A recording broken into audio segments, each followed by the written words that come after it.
1 decade and 6 years ago, my parents brought forth in this country a baby girl conceived in liberty and dedicated to the proposition that all children should attend Christian schools.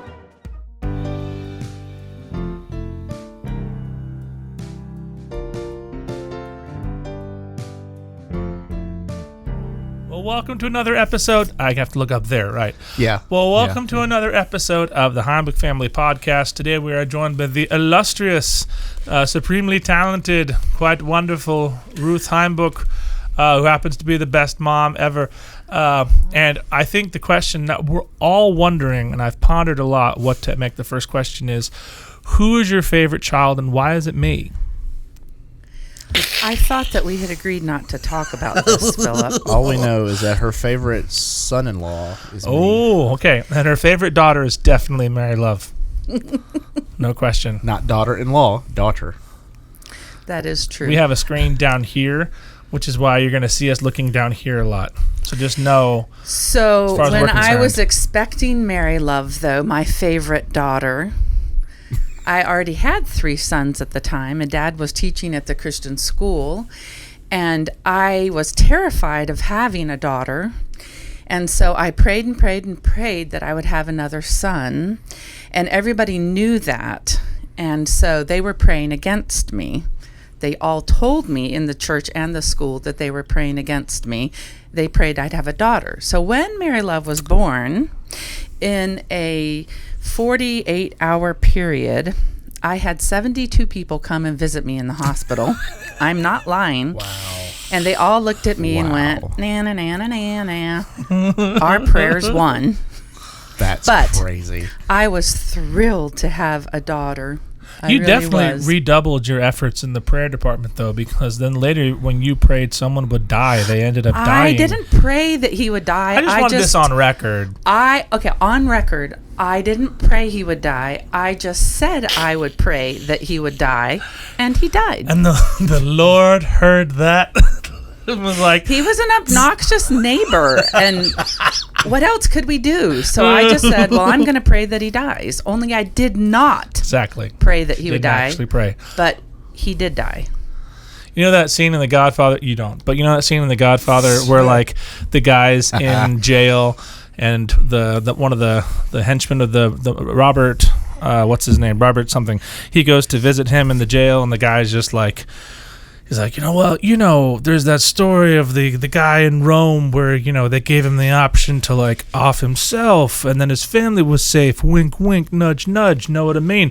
And so they basically allow him to... Did you just baptize my floor with Sonic drink? No. But you almost did. Yes. Okay. Anyway, but yeah, so but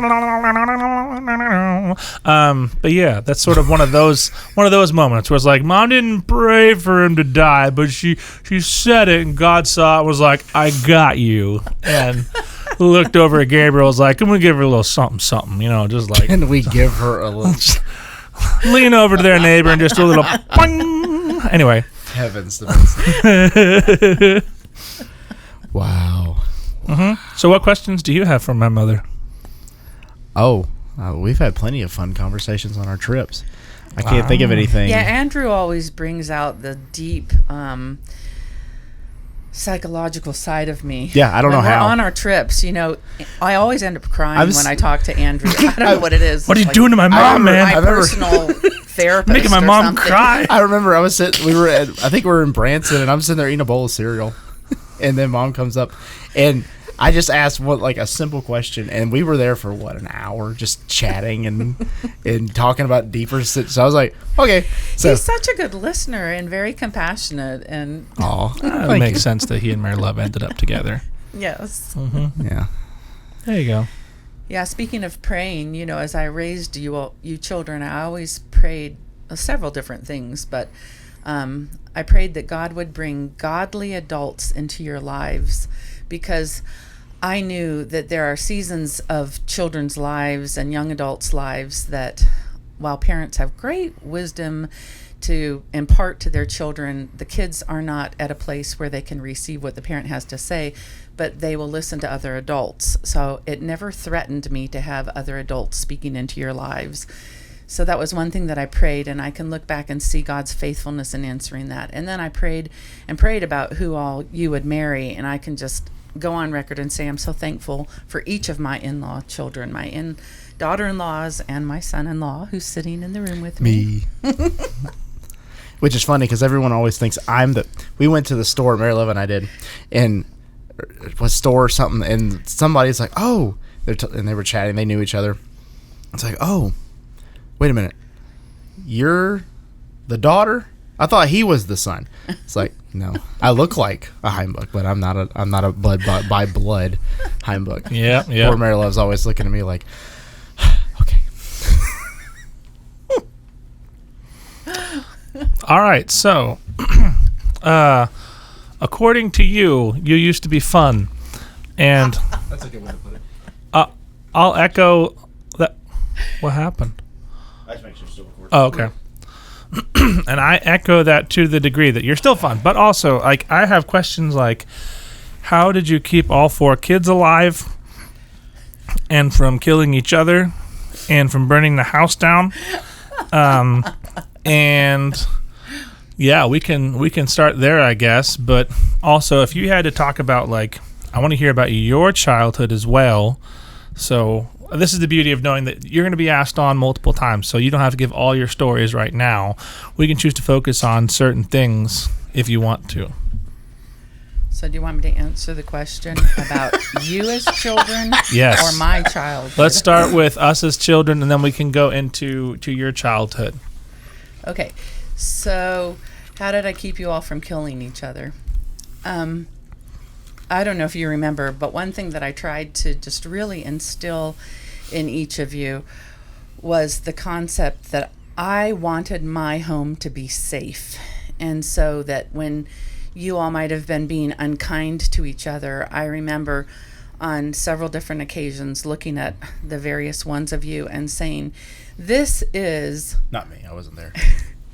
This is a bad, mean world, and people are going to be unkind to you. But I want my children to know that at any moment when they walk through my door, they are safe. And so if you are unkind to each other, that is not a safe place for any of you to be. And so I expect you all to be kind to one another in my home. I want you to walk in my home and know I am safe.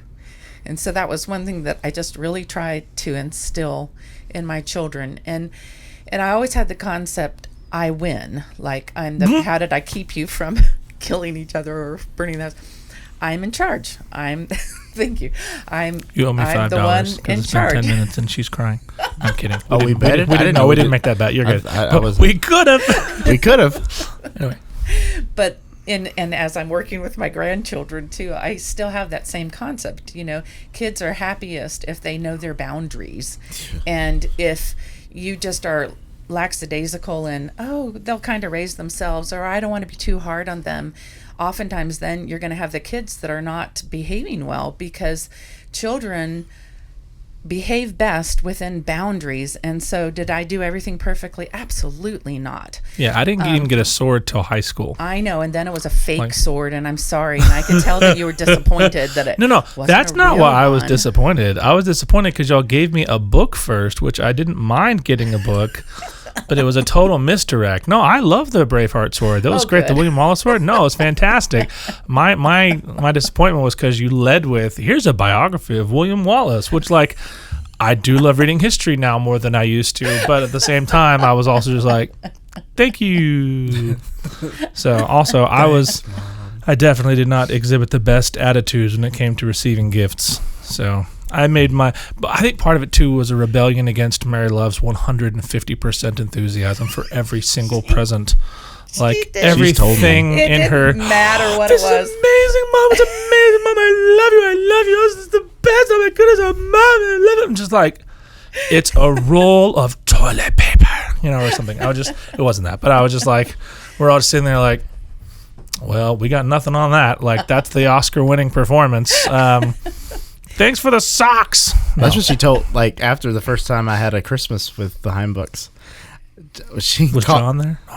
Yeah, he was there. Oh. And she pulled me aside afterwards. She's like, you can't give it all away on the first one. It's like, okay. You gotta. No, she has a tactic now. Yeah. Oh, yeah. I'm not an experienced gift giver. I'm an experienced gift receiver. And there's a math to how you receive your gifts. You have to pace yourself. If you go too far, too soon, then you have nowhere to go. Anyway, okay. Well, I'm going to jump backwards now sure. to my childhood Oh, and I talk love it. about my mom for a minute, because she made life fun. And like if it was a rainy day, I grew up thinking rainy days were the best, because she had a collection of things that we would do on rainy days. Like rainy days were so much fun. So I never minded rainy days until after she died. And then I hate rainy days. Well, what did y'all do on rainy days? She would trick us into thinking that mopping the floor was fun. So we'd be on That's our next hands. level. That's where Mary knees in Love the gets it from. kitchen, and She's like, we would it's a think hard that was knock great. life for us. It's a hard She knock. had cornmeal she would put in a pan, and then had little cars and vehicles that we would play and make trails with in the cornmeal. She would get out the finger painting so we could do finger painting. But on rainy days, she just created all these fun things for us to do. But one memory I wanted to share about my mom too was, because she just had such a really kind heart. I was waiting at the bus stop. She'd walked me to the bus stop, and I had forgotten something. I don't remember if it was a book or my lunch. But anyways, she said, I'll run home and get it. So by the time she had ran home, the school bus showed up, and the school bus driver wanted to drive away. And I said, no, my mom's coming back. And so we waited, and she hadn't shown up yet. And he's like, I really better go. And I said, no, she's going to come back. I know she's going to come back. And just then she rounded the corner on a bicycle, and she had in hand whatever it was I had forgotten. And so the bus driver waited. But, that shows who my mom was. It mattered to her that I'd forgotten something, and she ran home to get it for me. Not like, tough luck, kid. And some parents are that way, tough luck, Well, she had a real heart to do that, and I just really appreciate that. Really made an impression on me. And so, I tried to approach parenting myself then too, hopefully with kindness and to create fun for my kids. I was gonna say, did Grandma Champness, did she do that with her grandbabies? She loved her grandchildren. She excelled at being a grandmother. Yes, she did. Some people are born to be grandparents. She really did. And she died on a Tuesday night. She'd had her first heart attack on that Monday. But on that Saturday beforehand, she had said, I just need to see some grandchildren. And then I don't remember if you came too, Andrew, or not, but Mary Love came by, and she had Edward, and she was expecting Samuel. And so my mom got to see Edward and, know that Mary Love was expecting there those few days before. So, the Lord, even granted that desire there before taking her home. Yeah. Yeah. I always wonder what she would have done with Samuel. Oh, she would have just loved him and played with him. There's a funny story with Samuel. He went over to Katie's house, and Katie turned on some kind of like cleaning show or something, and he was supposed to be playing with Jamie. Well, she leaves the room and comes back, and he's curled up on the chair watching this woman cleaning on the television, and she goes, "Well, do you want to go outside and play?" "No, I'm good. I'm just gonna watch." And she was like, "Okay." So I see his personality. I'm like, "Oh man, Grandma would have had a lot of fun with him." All of them. Oh, and before she died, for years she had prayed and prayed and prayed for a child for you. Mm-hmm. And so after she died, several things fell into place that she'd been praying about, and one of them was the Lord gave you all a child. And she'd been praying that Terry would get another job, and I just feel like she probably got to heaven and marched right up to God and said, okay, now God, before I could just relax and enjoy heaven, there are these things that I've been talking to you about. You need to take care of these. And so boom, boom, boom, these things were happening here on earth. And I just thought, I'm sure Mom has something to do with this. So in like 100 years, when God takes you home, if there's like a string of people that suddenly drop dead, We know what happened. Well, no, That's right. mom's hit list came. It's like, all right, there's nothing a few funerals wouldn't cure here. So right. no, I'm kidding. No, we had a pastor friend one time. Nobody in Tennessee. This was from decades ago.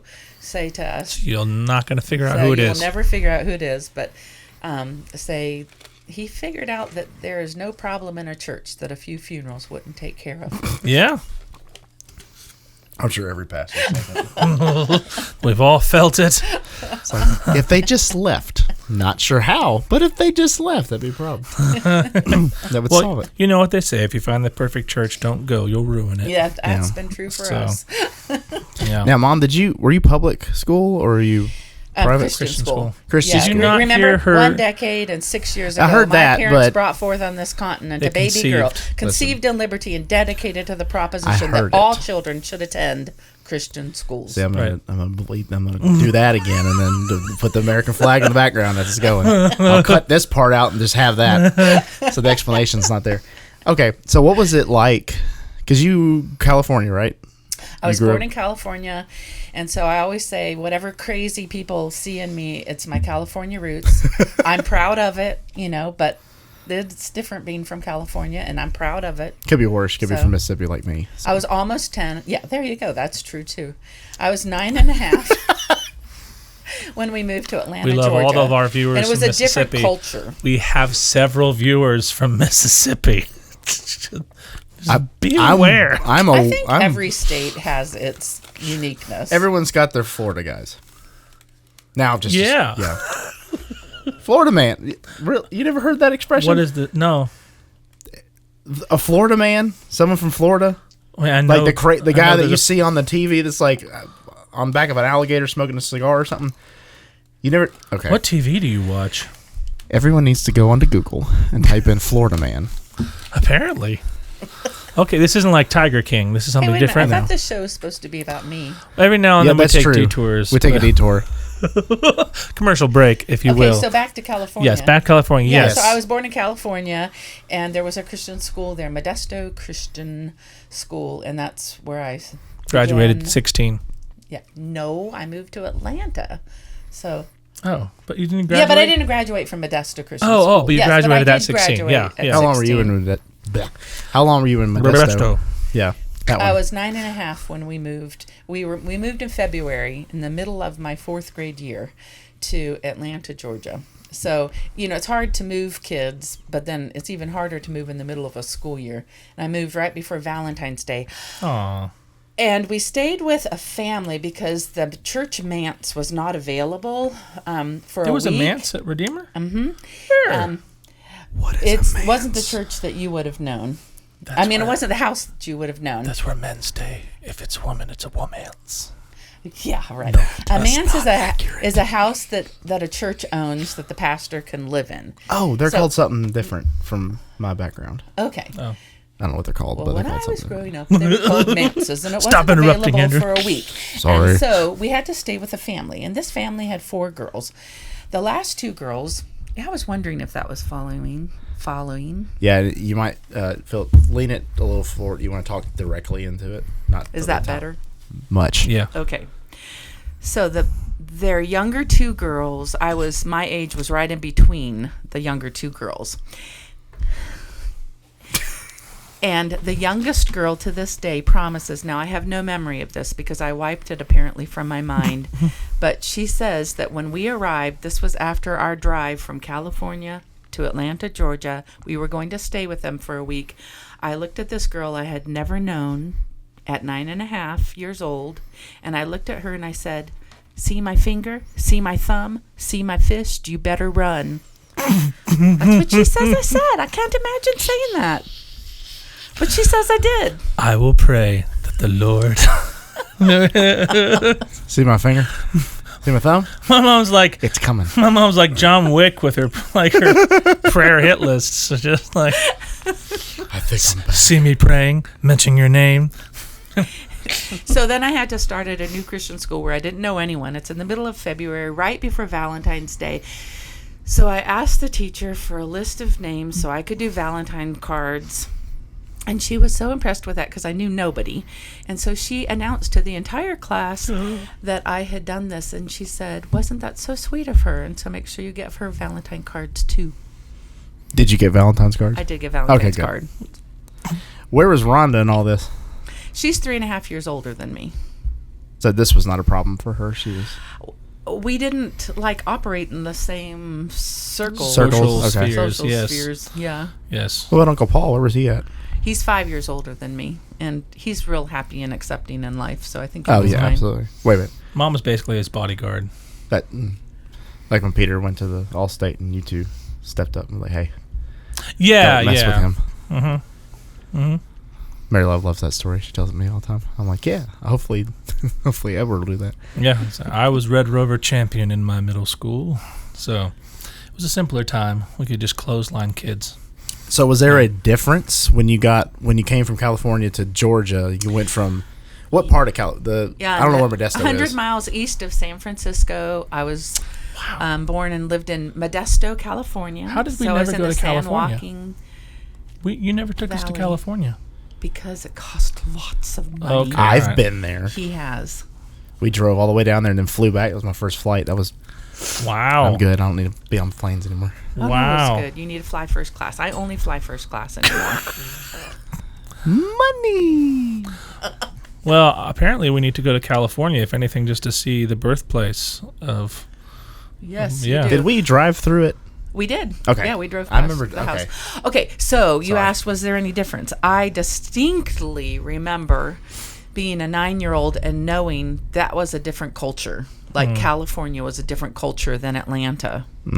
And not bad, just I was very aware that it was different.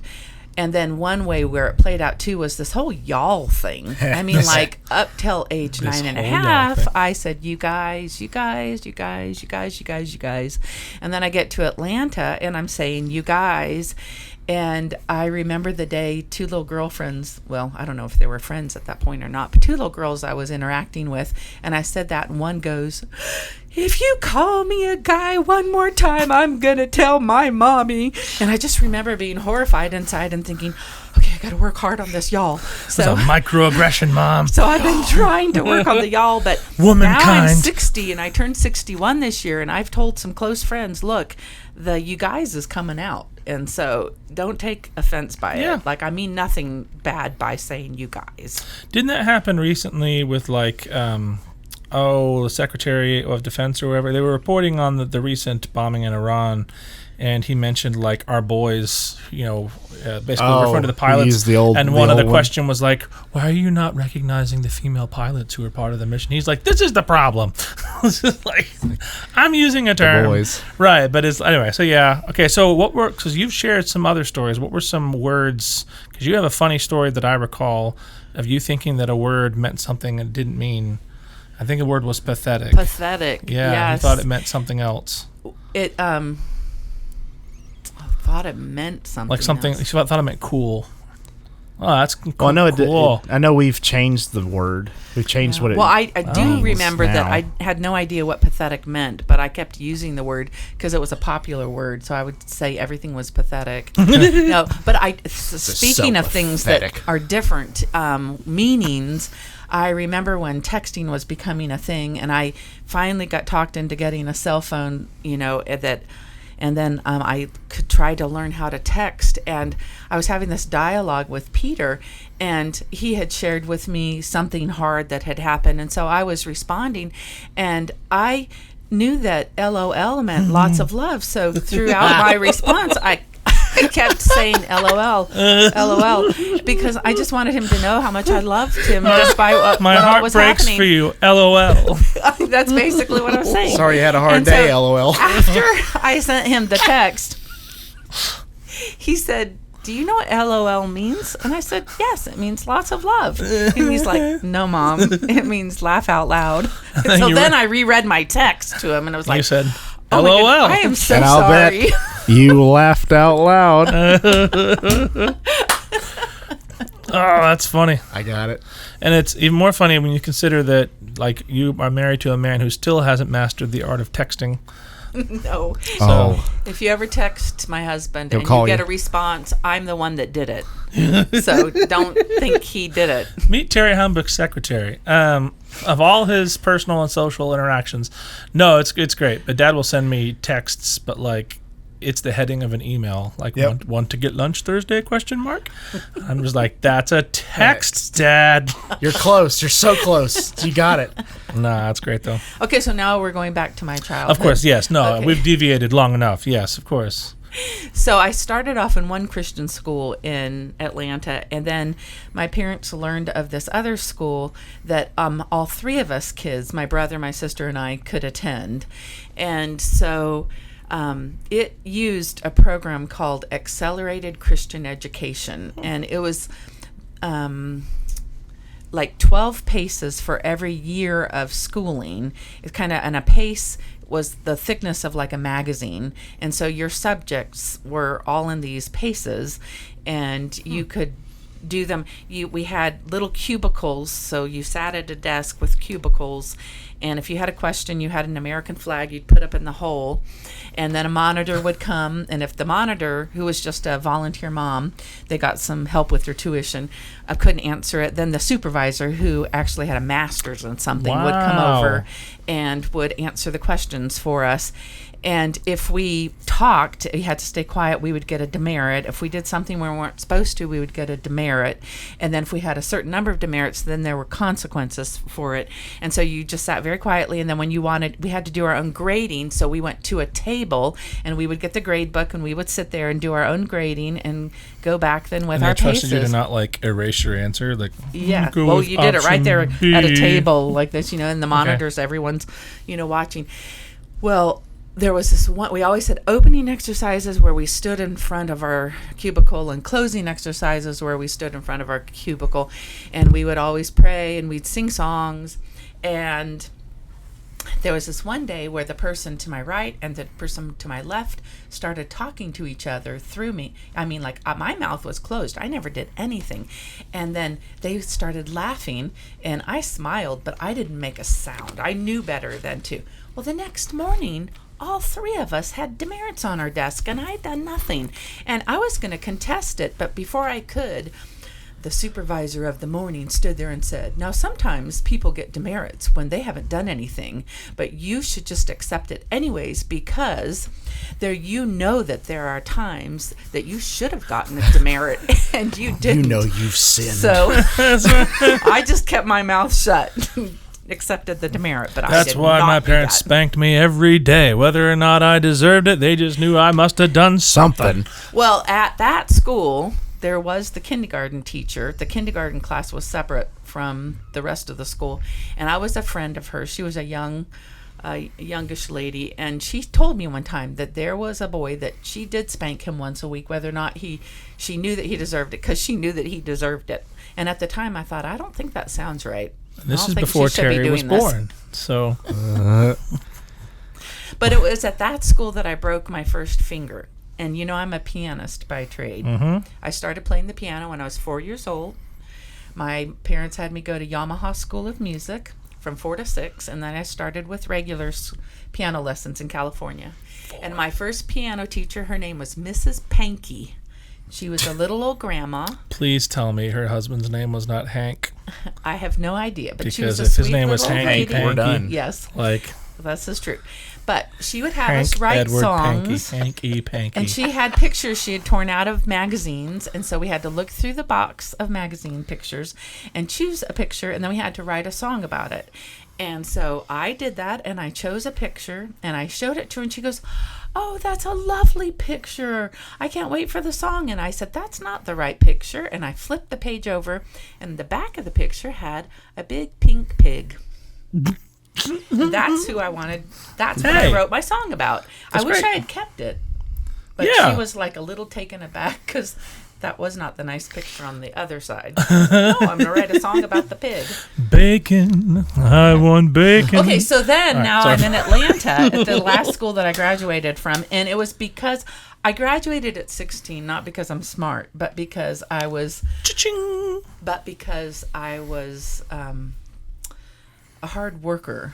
And so I just kept doing these paces and I could get ahead.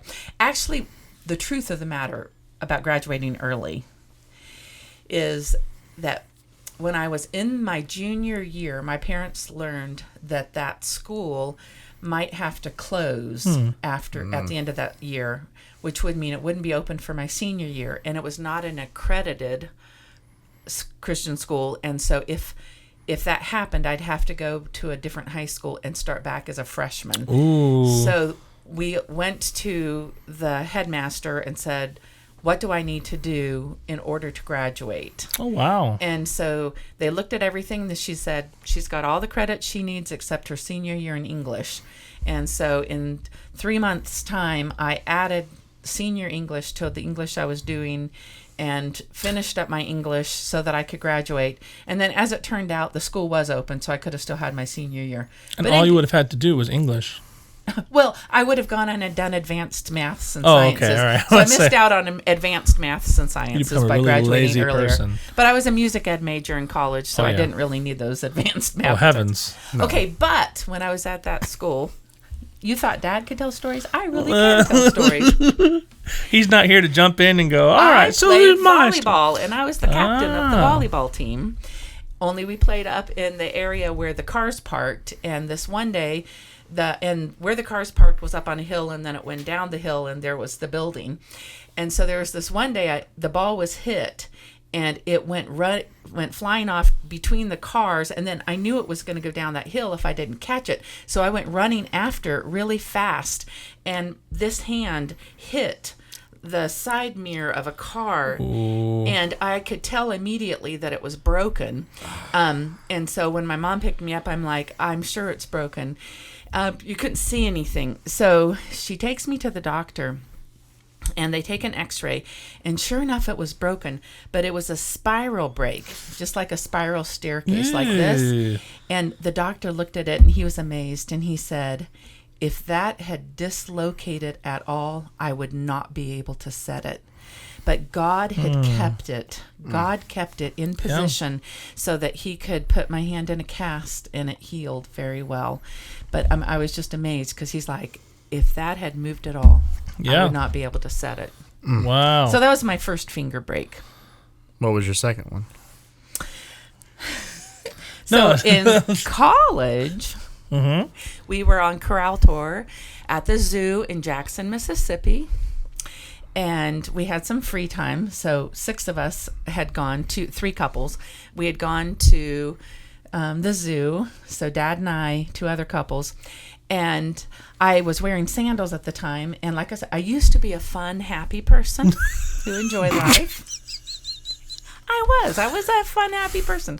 And so we had left the zoo, and I was just feeling so happy inside, and I was just kind of bouncing along in the parking lot. Oh, man, and the front sounds like my daughter.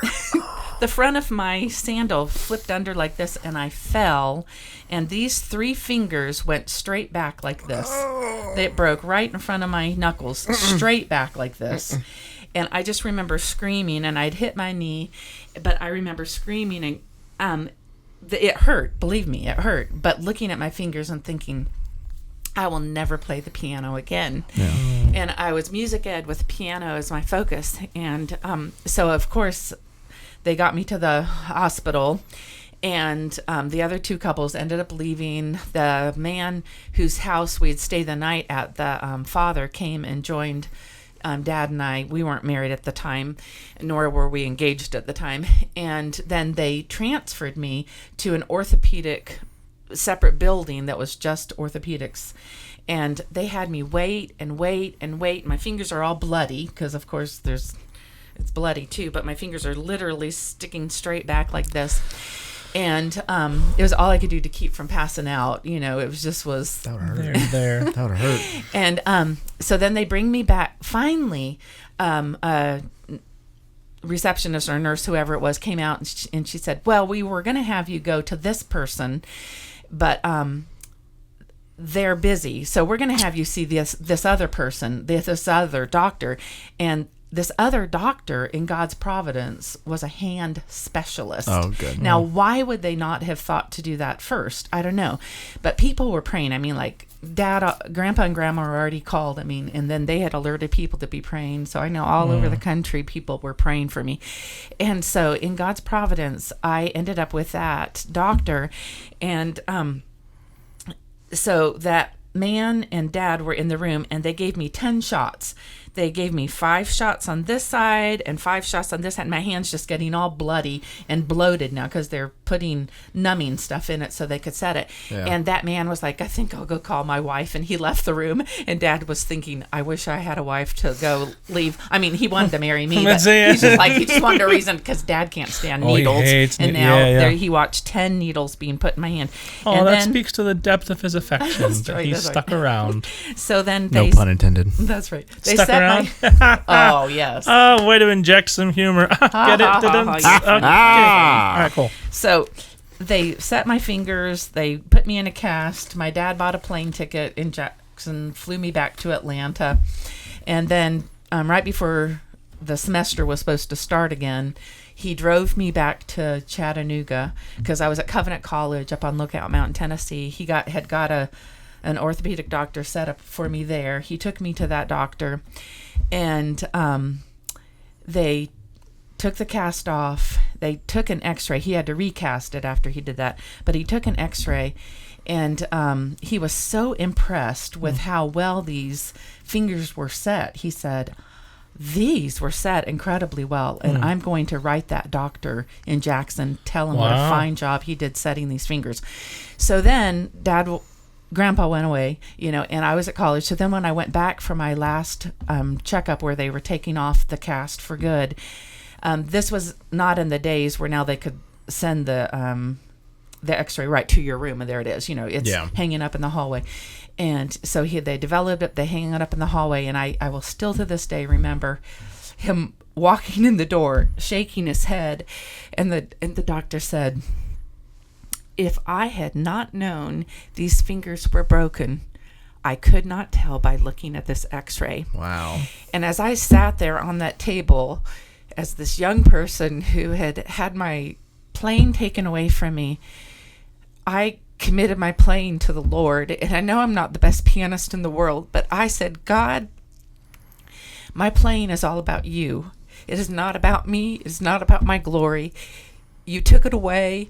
You have given it back to me, and I just want to play for as long as you let me play for your glory. And so, for that first year I had phantom pains, but so if anybody's ever heard me play the piano, just know it is about God. Yeah. It is not about me ever.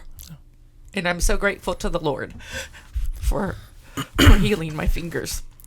Now, you're not wrong in that you can really give Dad a run for his money with your stories. The difference is that, he doesn't cry. Dad's stories end with, and your stories end with crying. But no, it's a beautiful story. Thank you for sharing. I'm just like, this is it. You both tell stories, but one always ends with. That's true. And this one did not. True. Like can we get like a sound effect of Dad? Yeah, we need a soundboard. Yeah, a little. Anyway, samplers. That's what they're called, samplers. Really? Yeah. Well, see, this is why I married your father. So in college, his laugh. No, the sampler. No. Oh, the sampler. I'm going to tell you why. Because I joined the brass choir. Did you know I was in the brass choir? Only I didn't play a brass instrument. I played suspended cymbal. Oh, yeah. So I got to travel with the brass choir. And as we would go around different places. If you're the faculty of Covenant, you're just like, do we fight this? No, just let her play the suspended cymbal. That's fine. You give her a triangle now. Well, I was the secretary for the band instructor for 3.5 years, and he was, of course, in charge of the brass choir. Mm-hmm. Yeah. So, and he knew that Dad and I were interested in each other, and so I would watch Dad with all these children, and I would think to myself, now I never told Dad this till after we were married. Oh, good. And he told me it was good that I didn't tell him before we were married because it would have scared him. But I would think to myself, I don't care if I marry him or not. I just want him to be the father of my children. Now, what I meant was that he was so good at playing with these children, and he would raise the children. And so I know there's other implications. I'm glad it worked out in a God-honoring that's what way. I meant was that I could see he was so good with children. I'm glad you didn't write your own vows, you know? I would happily just let you be the father of my children. But here we are at this wedding. So I have a question. So of all, well, we already talked about favorite children. It's true, yes. Well, but you didn't answer it. But that's okay. That's fine. It wasn't a fair question. But what are things that you noticed about each of your kids that were unique? So that's one thing. Okay, and then the other thing, and you can answer them in any order you want, depending on which one comes to mind. And what are your earliest memories of your mom and your dad?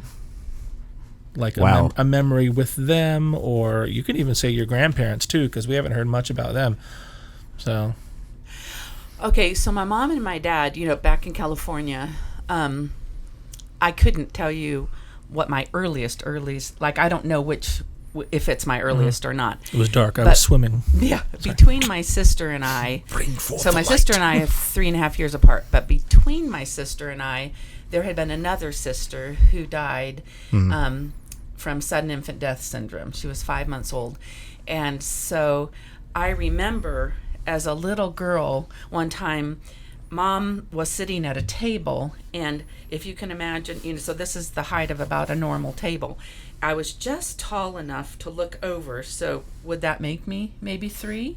Wow, 2.5, 3, yeah. Mm-hmm. And she was going through pictures and showing me pictures, and she came across a picture of Lois, my sister who had died, and she started to cry, only for whatever reason, probably church lessons or something, the word weeping was already in my vocabulary. And I remember looking up at my mommy crying and thinking, Mommy's not crying, she's weeping. So that's one of my first memories. But then I have all these happy memories, of, like I said, she was just a fun mom and did these fun things. And then she would sit us at the table, and we had to crack nuts in California because, there's a lot of nuts. I mean, there really are nuts that there are a lot of nuts in California. Yeah. And we would have to sit and crack the nuts. we have nuts in all the states, It's because we were in a dry area, not humid, she would make her own fruit leather and dried fruit. And so we would go to these fruit orchards, and she would get them all prepared. And then my father... I vaguely remember, like not that part of it, but like wasn't she still doing that off and on over the years in their house? Probably. Because I remember staying at their house and there being like... But in California, my dad had these like wire mesh things that you put sulfur underneath them, and my mom would lay out the fruit, and then he would climb up to the roof and lay these on the roof so that they could dry in the California sun. Wow.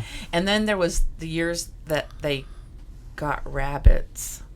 Only Mary Love's told me about those. By this. Yeah. Because they raised rabbits for food, so we could eat them. Yeah, I had pet rabbits. So when I heard about that, I was Thumper.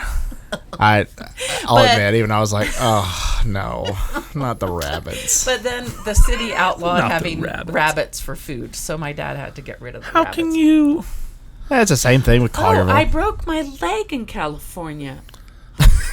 On the I've always wondered where backyard. Mary Love got her affinity for documenting all of her physical woes. So you should see the photo album. I have seen some. Yeah. Anyway, sorry. Blood. She documents. She'll be on the show at some point. We're gonna ask her. There was a teeter-totter swing on the swing set. And this is, nowadays they make swing sets out of cheap aluminum. Yeah. But now this was a hefty metal, thing. And so the story goes, because I was 1.5, so I don't remember this. But anyways, I somewhere around there, 1.5, and my sister had been on the teeter-totter, and it went up, and you know how fast kids move. I stepped over, and the bar leg part went boom and hit my leg and broke it. It was survival of the fittest in playgrounds back then. Now, what about your grandparents?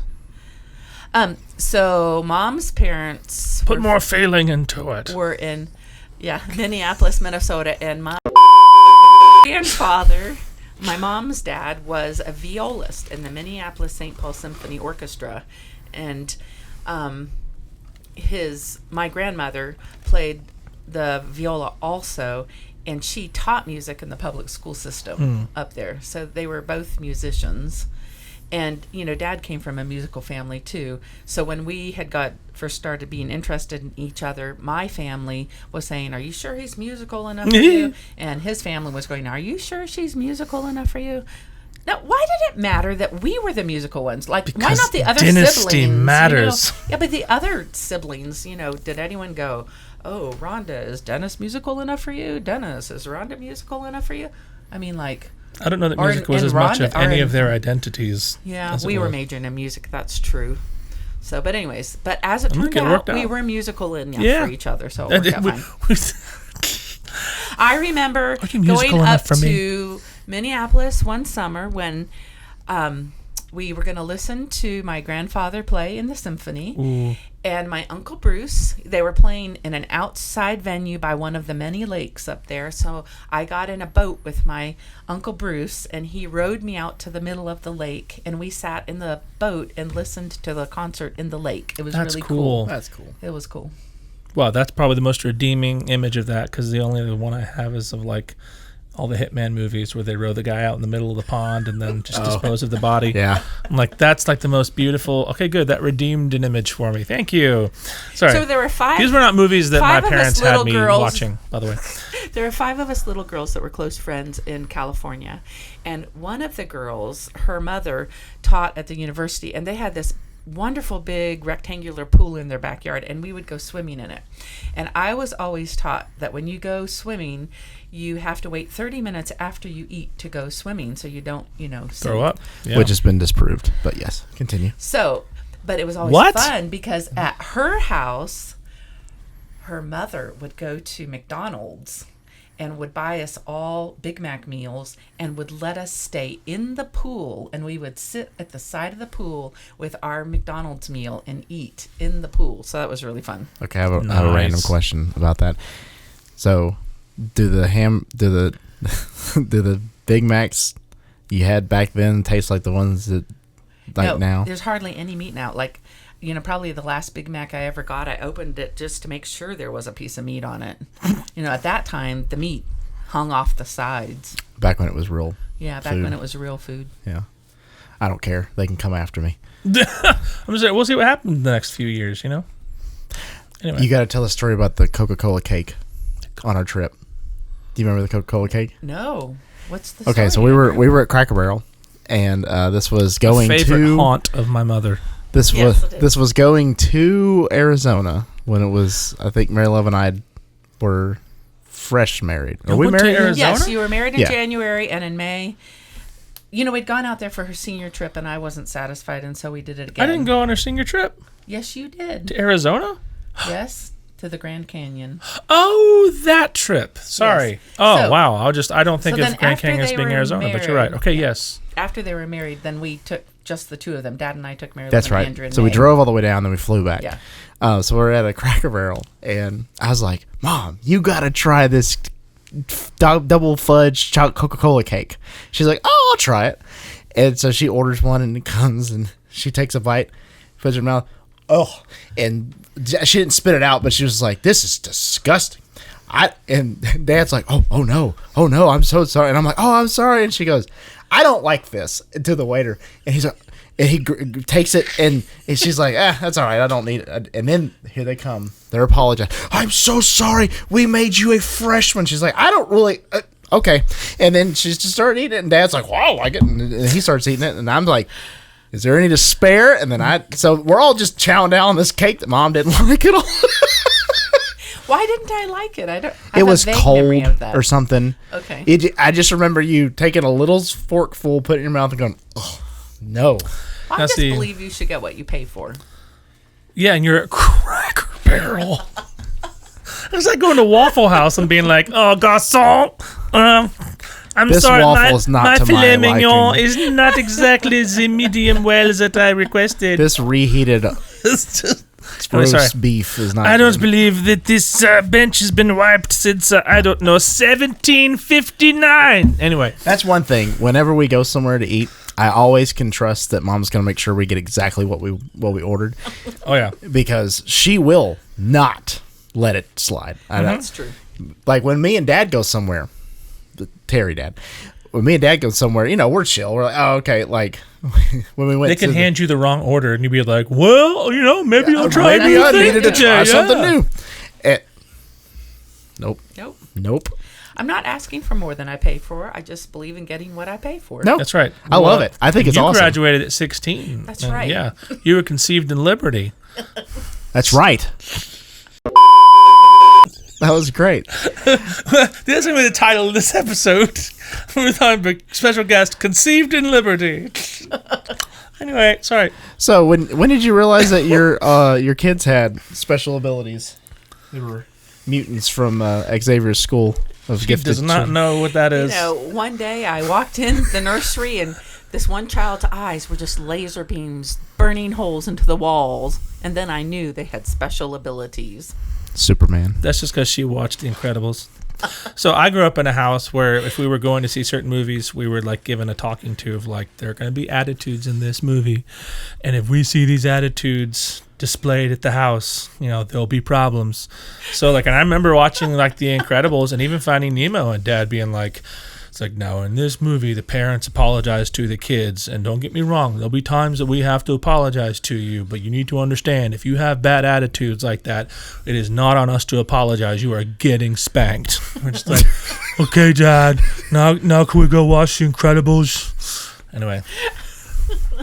I have memories. And then they're going to see Lord of the Rings afterwards and sitting down and let's have a talk about the nature of good and evil.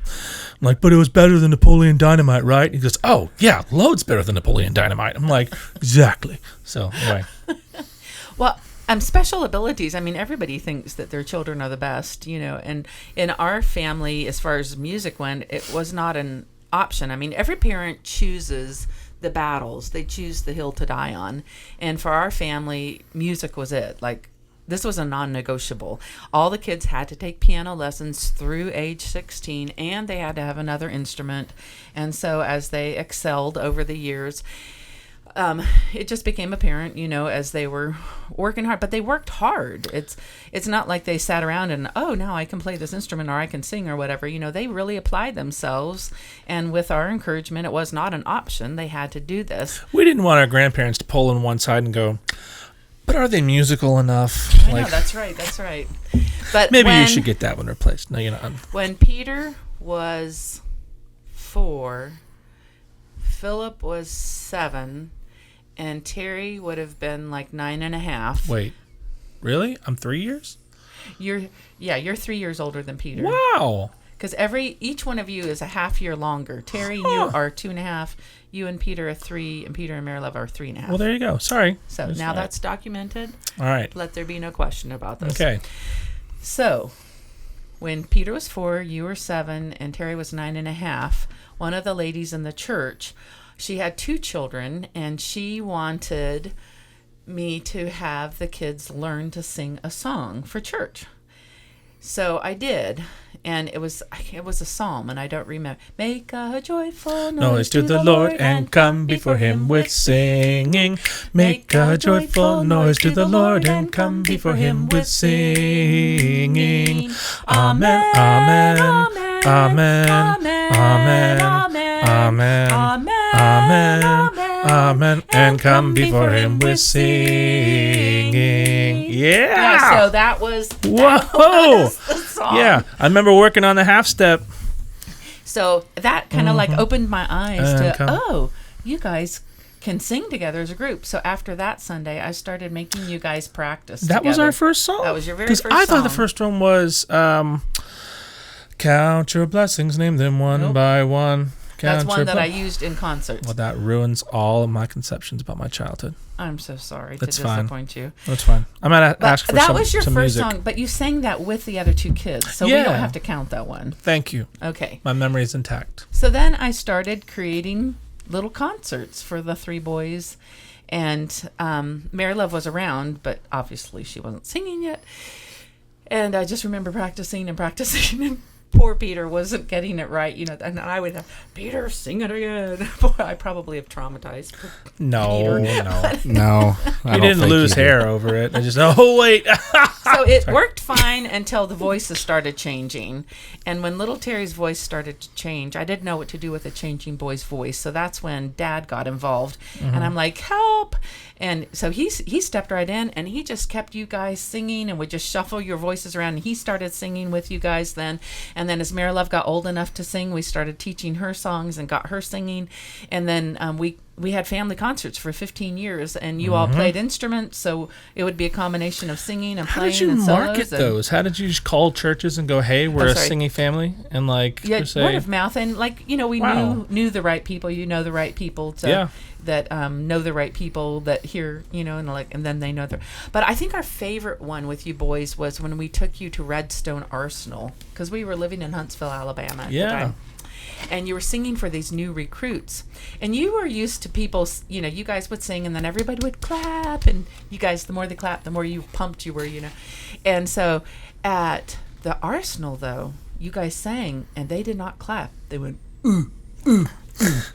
And you guys looked like this, and we got to sing the next song. Come on, guys. And so then you sing the next song, and then they would go, ooh, ooh. Ooh. And then but as the night went on, you guys relaxed, and you were getting into this, and after every song they would ooh, ooh, ooh, and you were like, this is great, and so that was probably our favorite one. Nice. Just the new recruits doing this. Well, I remember I've been told lately it is something that they're told. I don't remember exactly what it is that they're saying or doing, but it's an actual real sound that they're taught to do. Cool. Well, I remember you giving us the spiel about all right, now, if you make a mistake, don't turn and look at me like I did it. I know it. Thank you very much. I still have to tell people that. Even as kids will perform, be like, oh yeah. You're like, I didn't. Mom messed up. I didn't do it. Get your act together. Samuel does that. He did that his big concert at TSH. They were singing, and someone did something, and he went, that's not right. But in the middle of the song. Oh, that's after he'd been rolling all around, and I was like, Samuel, stand up. What was the other thing? It was like there was bells or something, or jingle bells, and he's like, not yet, just yelling at these kids. I'm like, Samuel, stop. And then Edward's just, Edward's standing there being, doing exactly what he's supposed to do. And then there's Samuel. I don't know what Gerald's going to be like. Oh no. Gerald's already slapping him in the face. Anyway. My daughter held the cleaning. Well, we hire a cleaning lady once a month to come help clean the house, and she brought her sister. And Rachel told me, she goes, "Well, our daughter sort of held them hostage for a few minutes." I'm like, "What?" She goes, "Yeah, she just stood in there trying to get from the dining room to the kitchen, and Abigail just stood in the gap and goes, I'm gonna sing Away in a Manger." Away in a Rachel's like, I'm on the other side of the house, and I hear her singing, which is not uncommon, but then I'm hearing laughter, and she's going through all the verses. So I poke my head out, and they're just standing there with their buckets and their mops, just waiting for her to finish. But she's standing there in the gap, I have a captive audience. Away in amen. And so anyway, between that and after every church service, she'll be like, Daddy, I want to sing into your microphone. And so I'll stand her up, and she'll hold the microphone, and she'll be like, holy, holy. I'm just like, oh boy, this is gonna be exciting. But yeah, but kids are. This is why I was curious what you noticed about your kids growing up. She's only 2.5, but even the other day, and if I've already mentioned this in a podcast already, I'm sorry, but we have friends, Frank and Barbara's health has not been great recently, and so Abigail was just like, where'd Miss Barbara go? We're like, well, she's not feeling well. And Abigail's 2.5, and she goes, we should pray for Miss Barbara. And we're like, oh, sweet. Yes, we should. And she just sets down her bunny, and she goes, dear Jesus, please make Miss Barbara all better. Amen. Oh, and we were just like, and God is just so pleased. Yes. What she said. Yes. I feel yes. So anyway, you just have moments where you're just like, huh, that's 2.5, and already there's a connection there. So training matters, yeah. Mm-hmm. But yeah. So I didn't know if we as kids had something that you just sort of noticed, like, oh, well, Peter was definitely more this kind of kid, or Terry was more this kind of kid, or like, not in a better or worse, like in apples and oranges, like what were facets of personalities? Well, Terry was definitely a first child. First children take charge and are in control. And second children have to clean up the mess. And no, I'm kidding. No. But I remember, and all three of you boys were very creative in your play. And I always made you play outside lots. We didn't have tablets. We didn't have the latest, greatest, whatever the video thing was. We also we didn't have crazy bad mosquitoes. So there's that too, right? Or did Huntsville have mosquitoes? And I don't remember. Oh, they drove through the neighborhood regularly and Gotcha. sprayed for them. Yeah. It was a city paid for thing. We're constantly having to reevaluate how do we deal with the mosquitoes, so she didn't come in looking now, like. Do you want the answer to your question? This is part of the process, Mom. Okay. Benadryl's fun. Continue. So, I remember Terry was always an early morning person. He would get up at 5:30 every single morning. Crazy. From the time he was little. And I'd get together with other young moms, and they would say, "Oh, my child got up at 7:30. I'm so tired." And I'm thinking, you gotta be kidding me. My child gets up at 5:30. It was finally his 4th grade teacher who said to me, "Ruth, he can get his own breakfast. Let him get his own breakfast." But I always felt like I should get up and do it. But you were the late night person. You'd rather sleep in, because he would go to bed early then. I haven't changed. And so the number of times I'd get you guys to bed, and then at 11 o'clock at night, you were still wide awake, so Dad and I would let you get up. And he reminds me so much of Samuel. He would get up. No. You would get up and... No offense. But just play, be creative. Samuel will just play by himself for 20 minutes creating stories. And so we have these Duplos. Yeah, Samuel will do that. Oh, that's totally me. Yeah, okay, cool. So we would just sit and watch you for an hour, and you were happy. You didn't need us to entertain you at 11 o'clock at night. But you just played and you were so creative and very methodical about. It was obvious something was going through your head as you played this out. So. And then Peter was just a very happy-go-lucky kind of person. He just really was. I think it's because he was 10.5 pounds 10 pounds 4 ounces when he was born. So he was bigger than the majority of the babies. And a nurse came to me and said, "He is just never in the bassinet because we fight over holding him." Because he's bigger than all the other babies. And so, sense. doesn't it? He still wants to be loved and cuddled and yes. held. Yeah, it's their fault. It's all the nurses. Because I just unlocked something. Okay, all right, this makes sense. This is why we have this podcast, Andrew. Yes, I agree. To answer these questions. Peter, anyway.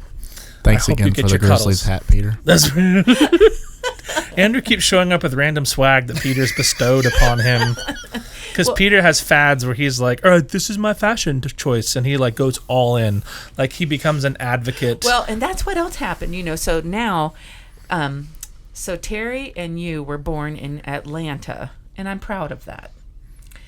I love that doctor. He was a Christian man. He always delivered his babies by saying, "Praise the Lord. It's a goat.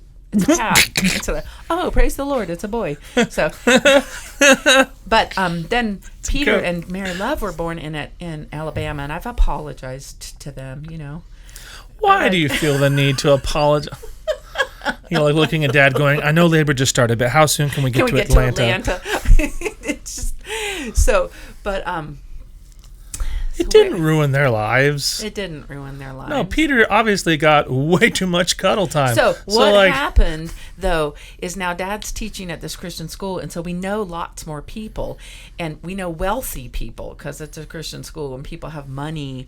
And so when he was born, up to this point, you guys lived in...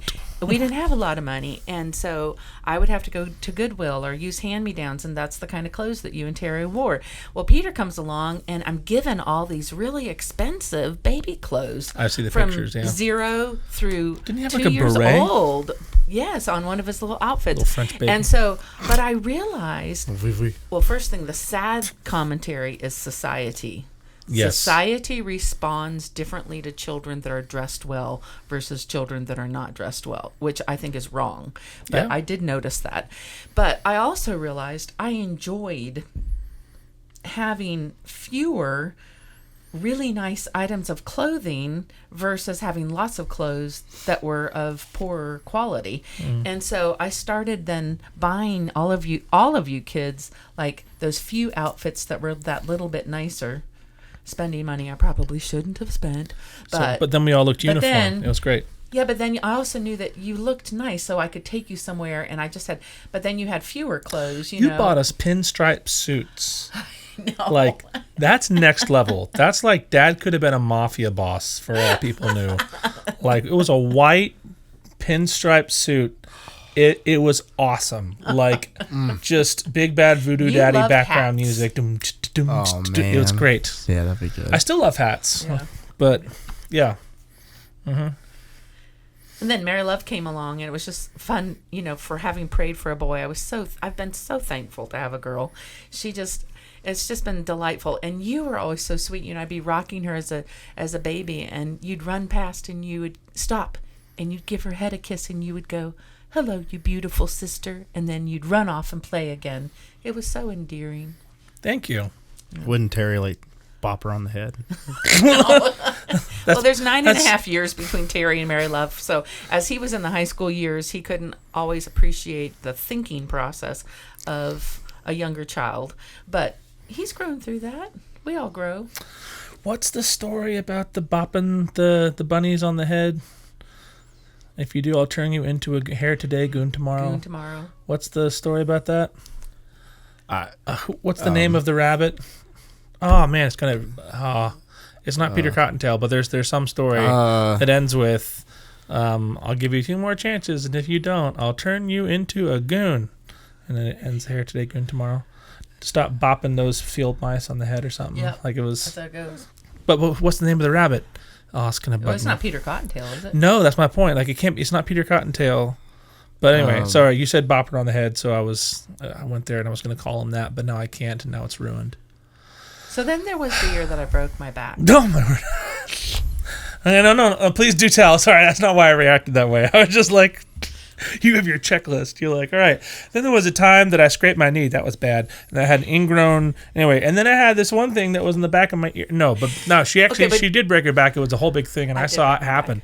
I'm the child that saw it happen. And Mary Love. I was at the base of the stairs. And she was at the top of the stairs. Yeah, so Mary you Love felt has very towards vivid me. memories of That's this. true. I really thought I was going to die. Yeah, we did too. Yeah. So God is very good. Okay, we'll come back to that story. Do you want to know how I ended up marrying Dad before our senior year in college? Because, see, we got married before our senior year in college. Mm-hmm. Yeah. So when I was growing up, I'm sure this will be hard for you to think of as true, but I was boy crazy. No one's surprised, Mom. No one's surprised. So I have no frame of to reference. such a degree that my father made the decree that I would not be allowed to get married until I graduated from college. Mm-hmm. I was not allowed to get married before I graduated from college. So when Dad asked permission to marry me before my senior year in college, Grandpa took about 3 months to think about it and pray about it and talk with other pastor friends about it, and then finally had a conversation with Dad and I and gave his blessing for us to get married before my senior year in college. Wow. And then we got pregnant 3 months later. And so we had little Terry, a year after we were born. But After you were, after we were born, You know after what we she were meant. married. I'm just checking. It's Deep fact checker. It's what they can do in this day and age. You're born, and a year later you can have a child.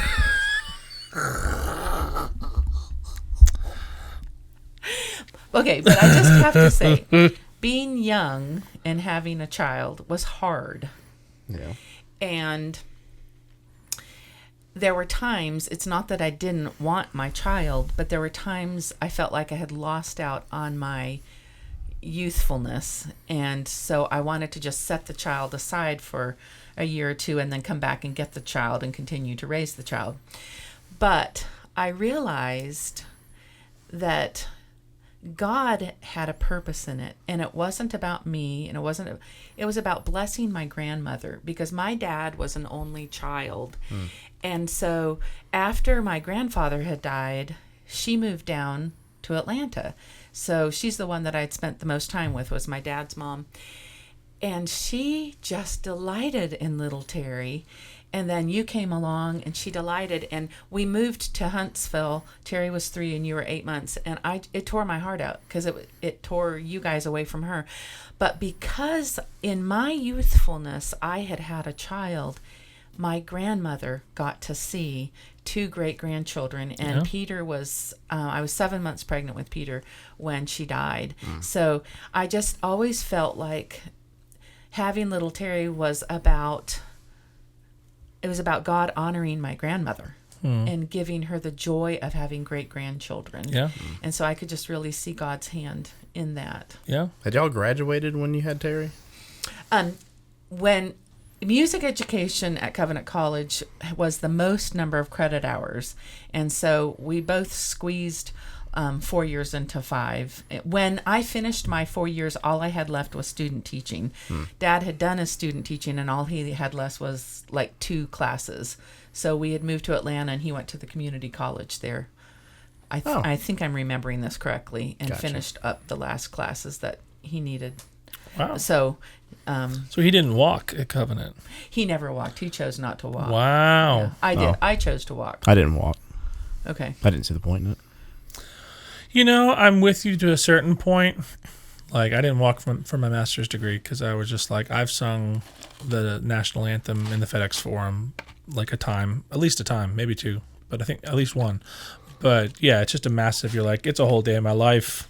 I think I've proved my point. Just you're going to be in a giant stadium with people you don't know. I think for the doctorate, I'll probably force myself to give up a day. Absolutely. So because it's the last time, and I'll shake the dust off my boots, or rather the faculty of U of M will shake the dust off their boots and go, he's done. He's gone. I don't think that's how they're going to look at it. Away with you.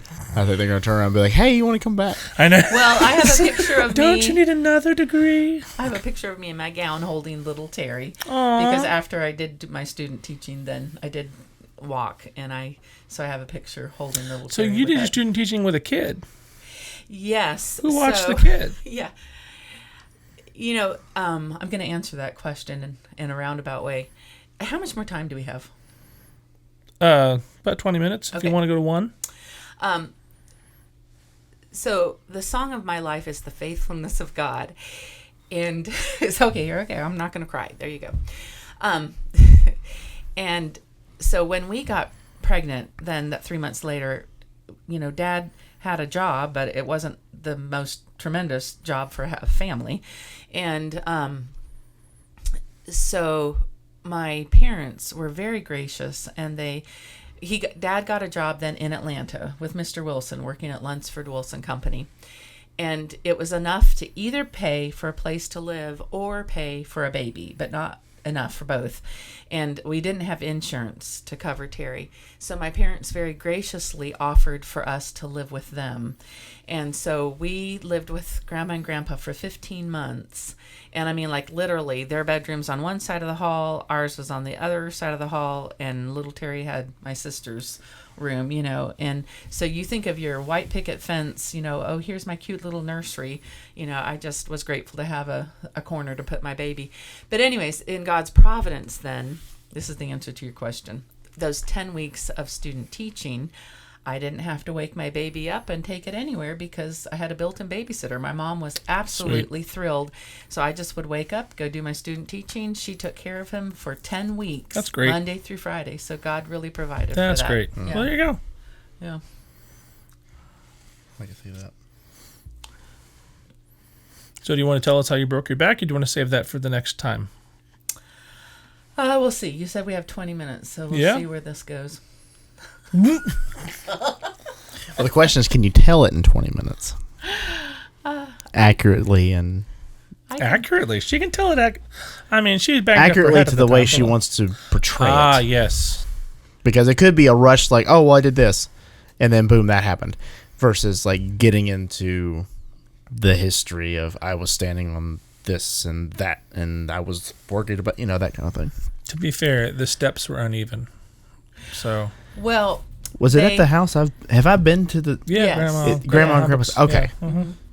So I've seen it. Yeah. Mm-hmm. Okay. We could probably point to the dent in the wall, or like your heel or whatever you're wearing. So it was heels, a Sunday right? morning. Grandma and Grandpa Himebook lived upstairs. Aunt Becky lives downstairs, and the steps were narrower than a normal person's foot. So even if your foot was flat, your foot would hang over the edge. And then there was metal stripping on every edge of those steps. And it was a Sunday morning. We had gone up to Michigan to visit them. I had on my church heels. It's the last time I've worn heels, 3 inches taller or whatever. Wow. And so I was standing at the top of the steps. I had said goodbye to you guys. You guys had gone ahead after breakfast. And then Grandma Himebook was upstairs and Mary Love was upstairs. And I had turned around and I said something to Mary Love about, being with Grandma Himebook, and then I turned around and took a step down, and my heel hit that metal strip, and my foot went out, and I literally tumbled head over heels down the 17 steps. Yep. And Dad said there were heel marks all the way down the wall where my heel kept hitting it. Well, I do say God is so good, because when I started to fall, I was falling forward. If I had landed forward, I could be dead or paralyzed with my head going like this. Mm-hmm. But I distinctly remember God turning me. My purse landed on the step, and then my head landed on the purse.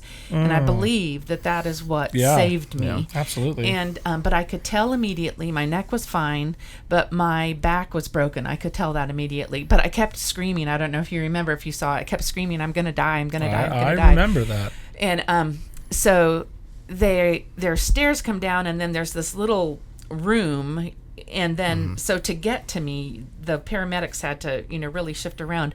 Well, being heavier, I've always had a fear of having to be taken out by paramedics. And so they were trying to ascertain where my mind was. They were asking me questions. What's the date? Who's the president? And, I was answering everything spot on. And one of them even said, "Man, she's doing better than I would do." And they put a thing around my neck because they didn't know if it was broken or not. I knew it wasn't broken, but, so that was actually uncomfortable.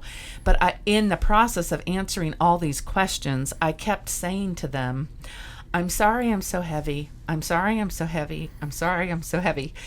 And finally, one of the paramedics said to me, "Would you stop? We've taken out people much heavier than you."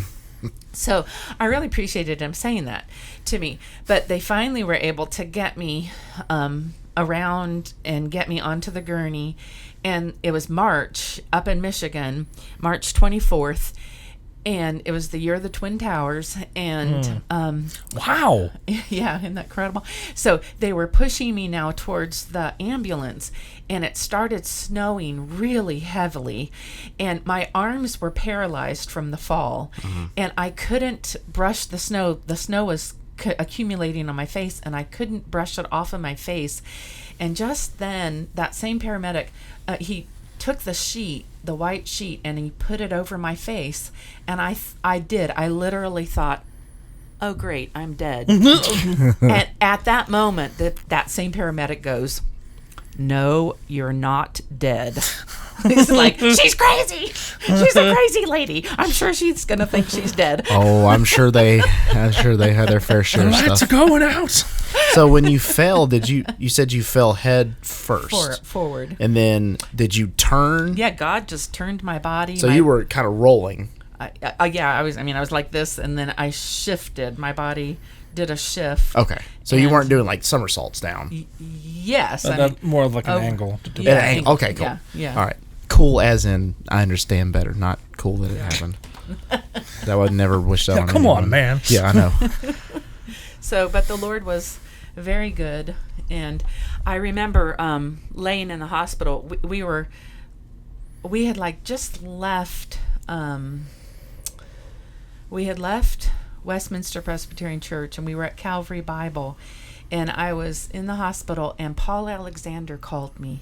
And that meant so much to me because he was no longer my official pastor, but he called me in the hospital, and that just really meant a lot to me that he had done that. Wow, it's weird. I don't associate that happening during the Calvary Bible days, but yeah, you're right. We Interesting. were just new to Calvary Bible. Wow. Whew. Yeah. And my blood pressure has always been the higher end of normal. I mean, and that I varies. feel you there. That varies now, But The sugar there was Sorry, that was perfect timing. I'm sorry, I feel you there. And Pulls up a drinking big old wine. cup like. But I remember one night in the hospital, feeling, I had all this internal bruising too, but feeling right. And I called the nurse in, and she took my blood pressure, and it was like, I don't know, 68 over 48 or something. Ooh, and I said to her, and I was kind of delirious. And for me, that's really bad. Very, very low. And I said, I don't think that's a good. And she goes, oh, you've just had an injury. You're fine. And I know people were praying. I mean, I remember Grandma saying she was just, awakened to pray for me at times. And I just really believe that was a pivotal point. Like, I really could have died at that moment. And God turned the tables for me at that moment because anyways, so then I was in a body brace 24/7 for 3 months. We got you in an RV and drove the longest drive but before down. that I had to stay in Aunt Becky's house, and she was wonderful. Oh my goodness, Aunt Becky was just an angel. She took care of me in such a beautiful way. And but the one thing Aunt Becky would do, you think Dad can tell stories? Nobody can tell stories like Aunt Becky. She's incredible. You're on my list, Aunt Becky. Yes. But she would come in and tell me funny stories. And she and her husband gave up their bed. I slept in their bed. And like I said, she took care of me. And but she would tell me funny stories, and that hurt my back. And I would like, stop, Becky, stop. One day their cat came in, and I'm basically immobile in the bed, and the cat came and sat right on my chest. And I didn't know the cat, and I was afraid that if I did get it to move, it might scratch me. So its tail kept hitting my nose like this, But anyways, the cat was like checking in. So we don't have to talk about my back anymore. God healed me. Oh, no, Yay, I wasn't praise trying to God. say I'm don't. No. I just, people are going to be tired of my story. Oh. No, but okay. I get it. All right. We grew up going on family vacations all the time. Very grateful to my dad for doing that, and his parents made it possible, prior to my dad making it possible. And so every year of my life I've gone on family vacations, and we would go to the beach. Dad was from Baltimore, Maryland, and so we would, after we moved to Atlanta, we always went to Myrtle Beach. For years we went to Myrtle Beach, and so grew up going there. And then we would go to Callaway Gardens, stay at Franklin D. Roosevelt State Park, if you remember that. We all have memories of Callaway Gardens at this point. Yeah, we do. So even me. Yeah. I remember when they had a circus. Yes, they always did that in the summertime. I don't know if they still do. No, they do not. They don't? No, I don't believe so. I don't know that circuses are couth. Oh. So you have a book that's sitting there. Were you going to read something? Yeah. So we can end our time with this. Either way, but Sounds I just good. want to make sure that happened. So when we lived in Atlanta, so we lived in Huntsville, Alabama 15 years, and then we moved to Stockbridge, Georgia, and we lived there 6 years prior to moving here to Memphis 16 years ago. And so when we were in Stockbridge, Georgia, I was able to serve on the women's ministry in the PCA denomination was called Preswick. And so I was able to serve on the North Georgia Preswick. And I would go up to the actual PCA North, headquarters up there north of Atlanta. And we would have meetings and all. But they were teaching us, too, how to minister to the women in our churches. And so one time they said one thing to do with the women's ministry is get a shoebox. I mean, you could get any box, but anyways, they said get a shoebox and then put 10 items in there that represent you and your life, and then have all the women, you can just do it, or you can pre-tell women to do that. And then as you you open the box, and it's just a way for the women to get to know one another, and I like music, so maybe I'd put a CD in there. But if someone likes gardening, they could put a pack of seeds in there, whatever. But you find 10 things that do that. So I brought that back then to our women on the PCA church we were in. So when the leadership there met together, I brought back this report, and to demonstrate it, I had put together a shoebox, and I had my 10 things and was doing this. And the 10th item I had in there was my Bible. And I said, everybody's life is hard at times, and no one can say, oh, my life has just been a dream. But so I have my hard life stories too. And I showed them the Bible, and I said, if I did not have my relationship with the Lord and have the Word of God, I would not be able to have made it through life. And so this Bible is a very real, important part of who I am. And Dad and I have been reading in the morning for our morning devotionals through this book, A Shepherd Looks at Psalm 23. Yeah, this is a hardcover version, not like a soft cover. Carla had given this to me for Christmas this Very last nice. year, and it's just beautiful. So every morning we read a couple pages.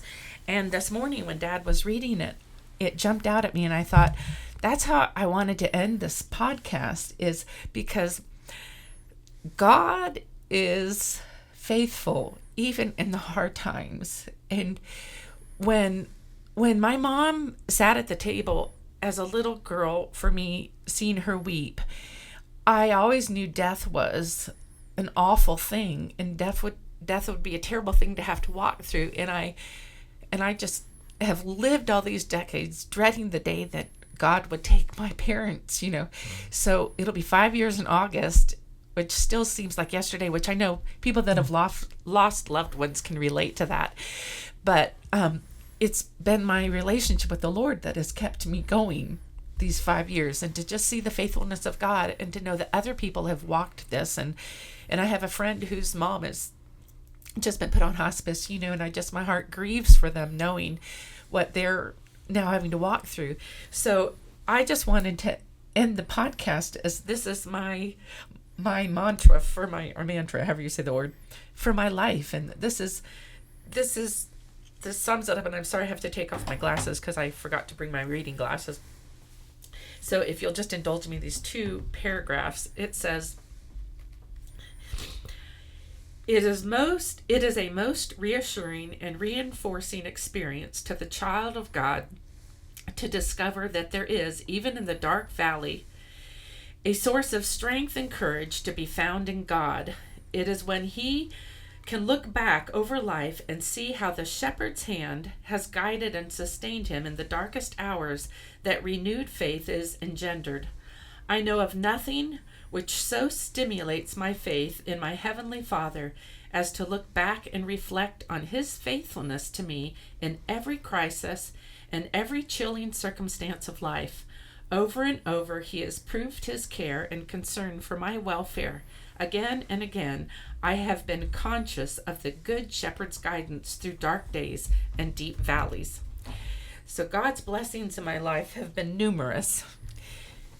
Even in the dark times and the deep valleys, God's still been faithful, and God is still good, and God sustains us, and God is real, and God loves us, and he wants us to love him too. Thank you for this time. Thank you guys for giving me this opportunity, and I love you so much. I love you too, Mom. And with that is another of our Himebook Family podcast. I'll get out in a minute. Your tongue is blue. This has been the Himebook Family Podcast. Thanks for joining us today, and we will see you in the next one.